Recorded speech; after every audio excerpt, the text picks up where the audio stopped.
তুমি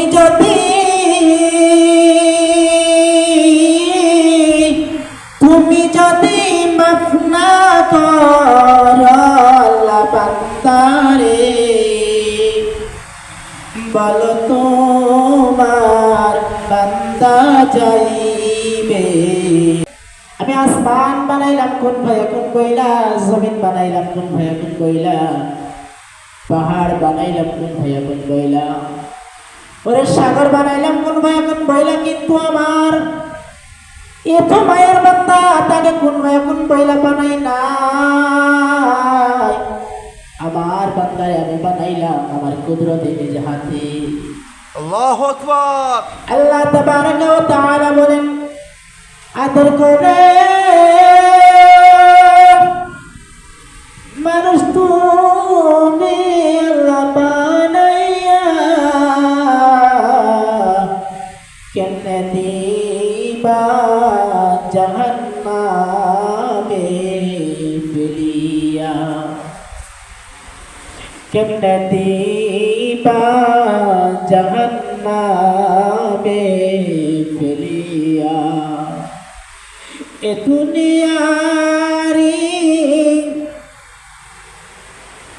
দুনিয়ারি পিছে আল্লাহ পড়িয়া,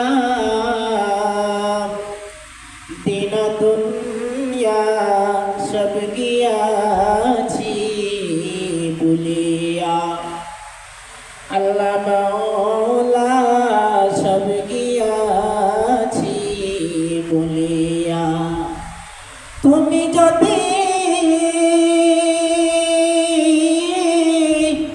তুমি যদি মাফ না করো আল্লাহ বান্দারে,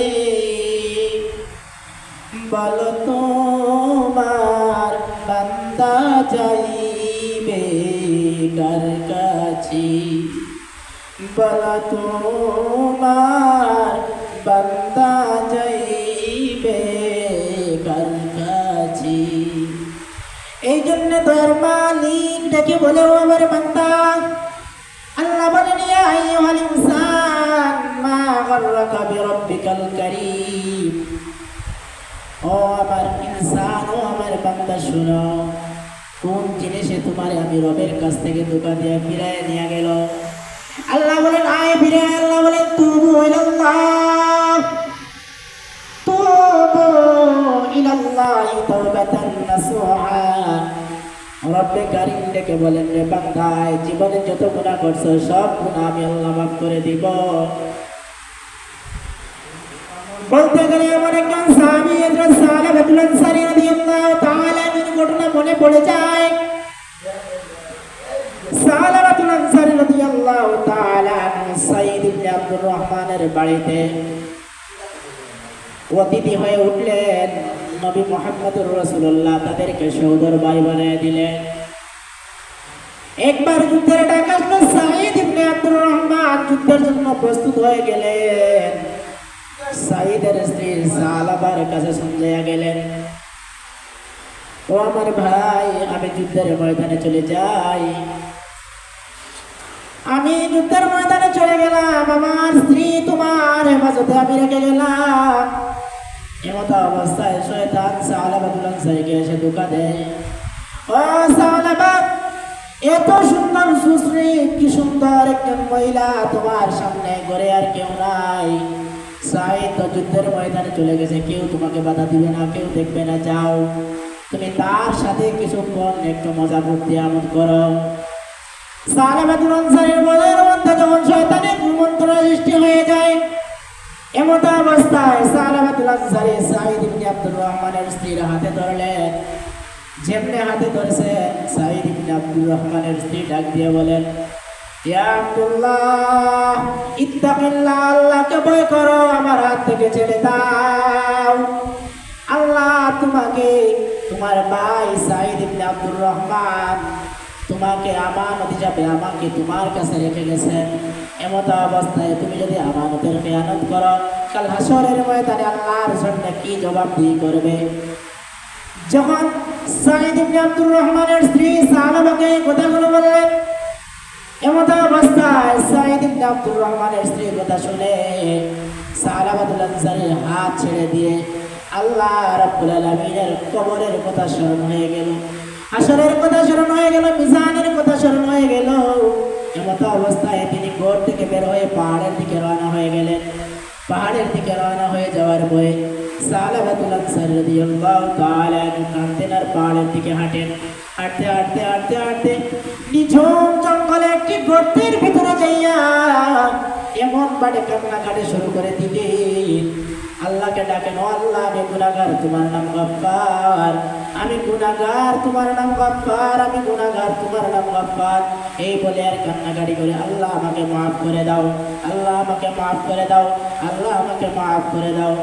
এইভাবে কান্নাকাটি করতে করতে এক পর্যায়ে সাঈদ ইবনে আব্দুর রহমান যুদ্ধ শেষ হয়ে গেলে বাড়িতে আসার পরে যখন দেখলেন, সাঈদ ইবনে আব্দুর রহমানের স্ত্রীকে জিজ্ঞাসা করলেন, আমার ভাই সালাবা কোথায়? তখন সাঈদের স্ত্রী বললেন, সালাবা তো বাড়িতে নেই, কোথায় গেছে, কোন দিকে গেছে, কি জন্য চলে গেছে। এবার সাঈদের স্ত্রী সবগুলো কথা খুলে বললেন। এবার এই কথাগুলো শুনে সাঈদ ইবনে আব্দুর রহমান ঘর থেকে বের হয়ে গেলেন। যেই দিকে গিয়েছেন সালাবাতুল আনসারী, ওই দিকে যাওয়ার পথে রাস্তায় কৃষকেরা কাজ করে, কৃষকদেরকে জিজ্ঞাসা করা হয়, সালাবা নামে কোনো ব্যক্তিকে রাস্তা দিয়ে চলে গেছে, আপনারা কি দেখতে পেয়েছেন? তারা বলেন, না, আমরা দেখি নাই, সালাবা নামে আমরা কোনো মানুষ চিনি না। তখন একজন কৃষক ডাক দিয়ে বলে, হ্যাঁ, একজন মানুষ ওই দিকে গেছে। ওই মানুষটি শুধু কান্না করে আরেকজন বলে, আমার বাড়ি ওই পাহাড়ের নিকটে। রাত্রি যখন গভীর হয় তখন ওই পাহাড়ের গর্তের ভিতর থেকে কি যেন কান্নার আওয়াজ শুনতে পাই, কে কান্না সেইটা আমরা জানি না। এই কথা বলার পর সাঈদ ইবনে আব্দুর রহমান গেলেন ওই পাহাড়ের কিনারায়। যাইয়া তিনিও পাহাড়ের উপর থেকে যখন ক্রন্দন শুনতে পাইলেন, ডাক দিলেন, ও সালাবা আসো। সালাবাকে ডাকার পরে সালাবা আসেন না।